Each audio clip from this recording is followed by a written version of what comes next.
नमस्कार, मैं हूं आपके साथ नम्रता शर्मा। देश में जब राष्ट्रपति पद को लेकर चुनाव हुए तो एक बात सबके सामने आई और वो बात ये नहीं थी कि द्रौपदी मुर्मू जीत रही हैं, वो तो जीत ही गई।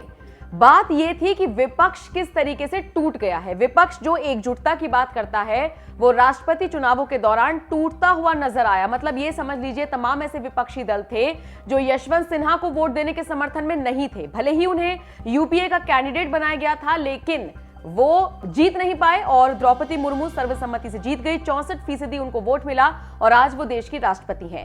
अब ऐसा ही कुछ नजारा देखने को मिल रहा है उपराष्ट्रपति पद के लिए जब चुनाव होने जा रही हैं। तब यहां पर भी विपक्ष टूटता हुआ दिखाई दे रहा है और इसी कड़ी में बीएसपी सुप्रीमो मायावती का नाम हम लेना चाहेंगे, क्योंकि मायावती ने साफ तौर पर ऐलान कर दिया है कि वो किसी और को नहीं बल्कि जगदीप धनखड़ को ही सपोर्ट करने जा रही हैं। एक तरीके से ये दिखाता है कि कैसे बीजेपी के या फिर मोदी के सपोर्ट में मायावती खड़ी हो रही हैं। यही वजह है कि सोशल मीडिया पर लोगों ने अब लिखना शुरू कर दिया है कि मायावती चाहे तो ऐसे चाहे तो वैसे बीजेपी के ही सपोर्ट में है।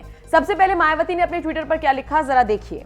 सर्वविदित है कि देश के सर्वोच्च राष्ट्रपति पद के लिए चुनाव में सत्ता व विपक्ष के बीच आम सहमति न बनने की वजह से ही इसके लिए फिर अंततः चुनाव हुआ। अब ठीक वही स्थिति बनने के कारण उपराष्ट्रपति पद के लिए भी दिनांक 6 अगस्त को चुनाव होने जा रहा है।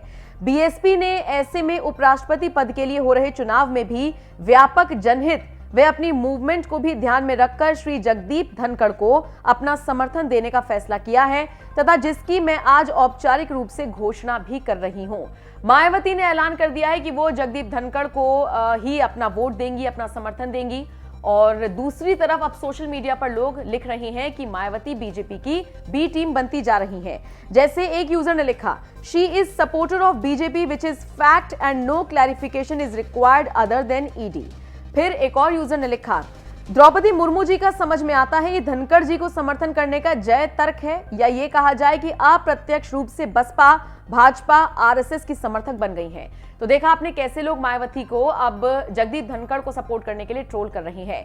वैसे आपको बता दें, कहा यह भी जाने लगा है कि मायावती ये समझ गई हैं कि बीजेपी से टक्कर लेना मौजूदा दौर में उनके लिए सही नहीं है, इसलिए उनकी हां में हां मिलाकर वो चल रही हैं। आप बताइए मायावती के इस फैसले पर आपका क्या कहना है? कमेंट बॉक्स में अपनी राय जरूर दीजिएगा।